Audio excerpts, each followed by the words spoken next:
அனைவருக்கும் வணக்கம். இந்த காணொளியில் ஒரு பெண்ணின் உண்மையான வரலாற்றை பார்க்கப் போகின்றோம். வாருங்கள் பார்க்கலாம். அமெரிக்கா மாகாணத்தில் எட் மற்றும் பிளான்ஸ் என்ற ஒரு தம்பதி வாழ்ந்து வந்தனர். எட் ஒரு ரயில்வே ஊழியராக பணியாற்றி வந்தார். அவர்களுக்கு மொத்தம் 22 குழந்தைகள். அதில் 20வது குழந்தையாக, அதுவும் குறை மாதத்தில் பிறந்தால் நம் நாயகி. பிறந்தது முதல் 3 வருடங்கள் வரை நமது நாயகி நன்றாக வளர்ந்தாள். ஆனால் 4வது வருடத்தில் அந்த கொடூர நோயான நிமோனியாவால் பாதிக்கப்பட்டார். குணமடைந்து வீடு திரும்பிய பின்னர் மீண்டும் அடுத்த வாரத்தில் நிமோனியா மற்றும் விஷக்காய்ச்சலால் பாதிக்கப்பட்டார். மருத்துவர்களும் அவரது தாயாரும் மிகுந்த போராட்டத்திற்கு பின் குணப்படுத்தினர். இருந்தபோதிலும் போலியோவிலிருந்து அவளை காப்பாற்ற முடியவில்லை. 2 கால்களும் போலியோவினால் பாதிக்கப்பட்டு சூம்பி போயின. இப்படியே 5 வருடங்கள் கடந்தன. சிறுமிக்கு 9 வயதானது. சிறிது சிறிதாக விவரம் தெரிய ஆரம்பித்தது. ஒரு நாள் அம்மாவிடம், அம்மா, நானும் நடக்க வேண்டும், ஓட வேண்டும் என்று கூறினாள். அதை கேட்ட அந்த தாய் மிகுந்த வேதனையுடன் கண்ணீரை அடக்கிக் கொண்டு, நீ விரைவில் நடக்கப் போகிறாய் என்று ஆறுதல் கூறினார். அந்த தாய் மருத்துவரிடம் சென்று தனது மகள் நடப்பது குறித்து ஆலோசனை செய்தார். ஆனால் மருத்துவர்கள், பெராலிசிஸ் பாதித்த நபர்கள் இதுவரை நடந்ததாய் ஓடியதாய் சரித்திரமில்லை, அவளால் ஒரு அடி கூட எடுத்து வைக்க முடியாது என்று கூறிவிட்டனர். அல்லும் பகலும் இந்த பதிலையே யோசித்த அந்த 9 வயது சிறுமி தனது காலில் மாட்டப்பட்ட ரப்பர் பட்டையை அவிழ்த்து வீசிவிட்டு சர்க்கர நாற்காலியிலிருந்து இறங்கி தனது முதல் அடியை வெற்றிகரமாக எடுத்து வைத்தாள். அன்று முதல் சிறிது சிறிதாக நடக்கத் தொடங்கினாள். மீண்டும் தனது தாயிடம், அம்மா, நான் பள்ளிக்கு செல்ல வேண்டும் என்று கூறினாள். அவளது தாய் பள்ளியில் சேர்த்து விட்டார். சிறுமிக்கு 13 வயதான போது தனது பள்ளியின் பிடி மாஸ்டரிடம், ஐயா, நான் ஸ்போர்ட்ஸில் கலந்து கொள்ள வேண்டும் என்று தனது விருப்பத்தை கூறினாள்.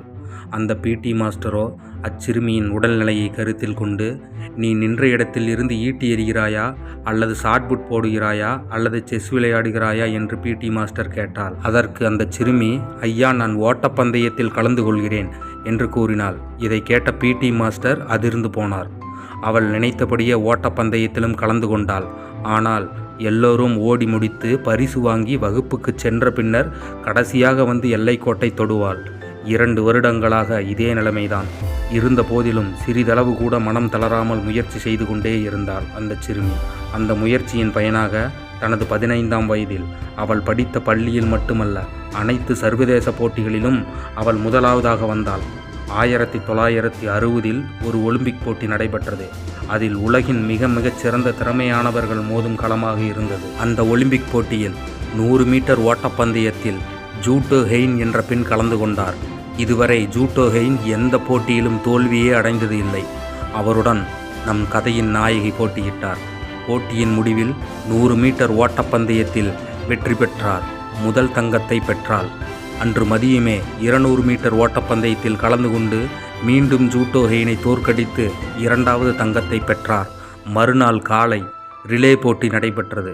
தமது அணியின் 3 பேர் ஓடி முடித்து குச்சியை தமது நாயகியிடம் நீட்டினர். குச்சி தவறி கீழே விழுந்து விட்டது.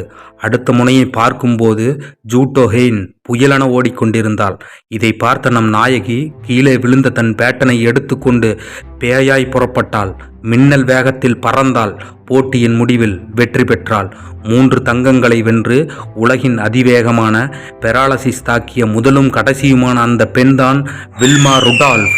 சிறு குறைகளையும் சின்ன அசௌகரியங்களையும் காரணம் காட்டி முடங்கி அமர்ந்திருக்கும் இளைஞர்களே, இளம் பெண்களே, வில்மா ருடால்ஃபை போல உயரிய கனவை உங்கள் மனக்கண்களில் கண்டு கீழே விழும் குச்சியை பற்றி எடுத்துக்கொண்டு பிசாசினை போல் நீங்கள் ஓடாதவரை வாழ்க்கையில் எந்த ஒரு பதக்கமும் வந்து உங்கள் கழுத்தில் விழப்போவதில்லை.